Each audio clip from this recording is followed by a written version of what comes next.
আহলে হাদিস কোন দল ফেরকার নাম নয়, সমস্ত মুসলমান আহলে হাদিস। আহলে হাদিসের যে অর্থ, ওই অর্থ হলো সমস্ত মুসলিম উম্মাহ আহলে হাদিস। কেউ যদি আহলে হাদিসের অর্থ বুঝার পরে যদি বলে যে আমি আহলে হাদিস না, সে মুসলমানের না। এটা কোন দল গোষ্ঠীর নাম না।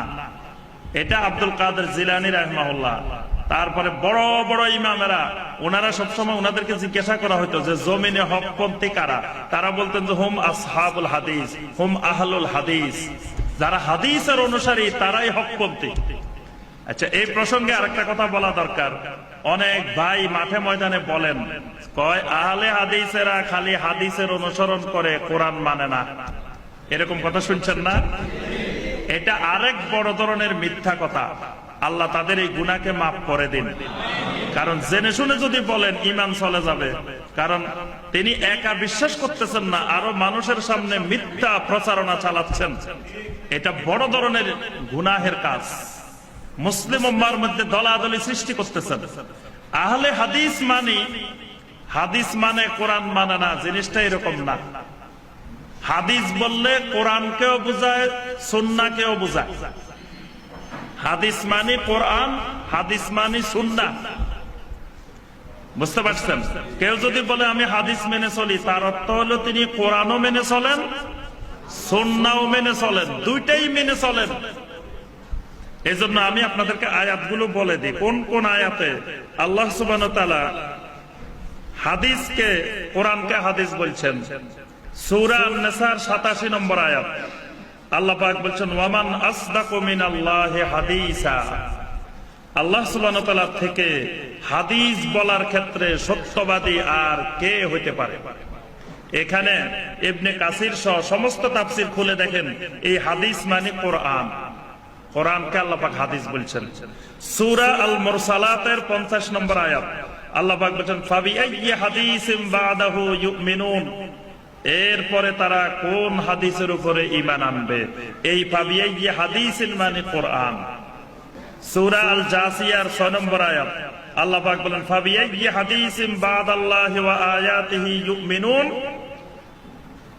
আল্লাহর পরে এবং আল্লাহর আয়াত সমূহের পরে কোন হাদিসের উপরে তারা ঈমান আনবে? এই হাদিস মানে কোরআন। সূরা আজ-জুমারের 23 নম্বর আয়াত আল্লাহ সুবহানাহু ওয়া তাআলা ইরশাদ করেন, আল্লাহু নাযালা আহসানাল হাদিস কিতাবাম মুতাশাবিহাম মাসানি। আল্লাহ পাক বলেন, আল্লাহ অবতীর্ণ করেছেন আহসানাল হাদিস। এই আহসানাল হাদিস মানে কোরআন। সহিহ মুসলিমের কিতাবুল জুমুআ বাব তাকফীফিস সালাত ওয়াল খুতবা হাদিস নম্বর 867। নবী সাল্লাল্লাহু আলাইহি ওয়াসাল্লাম জীবনে যত খুতবা দিতেন, খুতবার শুরুতে বলতেন, আম্মা বা'দ ফা ইন্না খায়রাল হাদিস কিতাবুল্লাহ।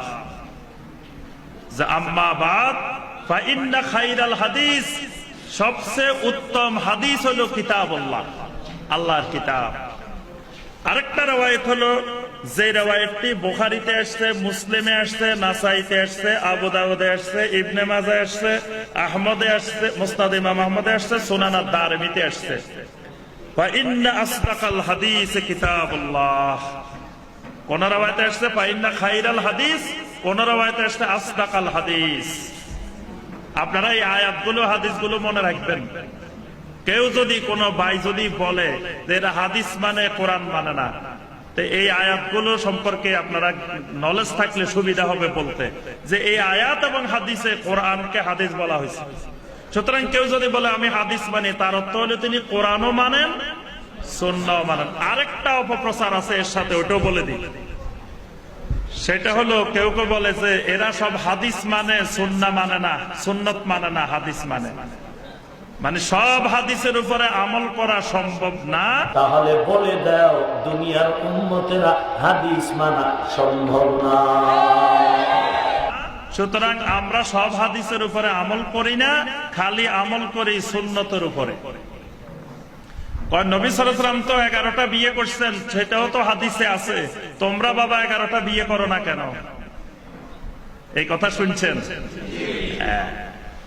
যদি বলো নবী যা করেছেন আমি তাই করব, না এটা বিয়ে করো। এটার জবাব ভালো করে শিখে রাখেন। যে আমরা তো পাগল নই যে হাদিসে পাইলেই আমরা আমল করি, এই কথা আমরা বলি নাই। আমরা বলি হাদিসের উপরে আমরা ঈমান রাখি, আমল করি সুন্নতের উপরে। ঈমান রাখি সমস্ত হাদিসের উপরে, যতগুলো সহিহ হাদিস আছে সব হাদিসকে আমরা বিশ্বাস করি, কিন্তু হাদিসের আমল করি ওই হাদিসগুলোর উপরে আমল করি যেগুলো আমল যোগ্য। আমরা বলি না যে আমরা সব হাদিসের উপরে আমল করি, আমরা সব হাদিস বিশ্বাস করি সহিহ হাদিস, আর আমরা আমল করি যেগুলো মামুল আলাই, যেগুলোর উপরে আমল যোগ্য। وقل جاء الحق وزهق الباطل إن الباطل كان زهوقا. شكرا يا ربي شكرا هديت قلبي شكرا نورت دربي شكرا شكرا يا رب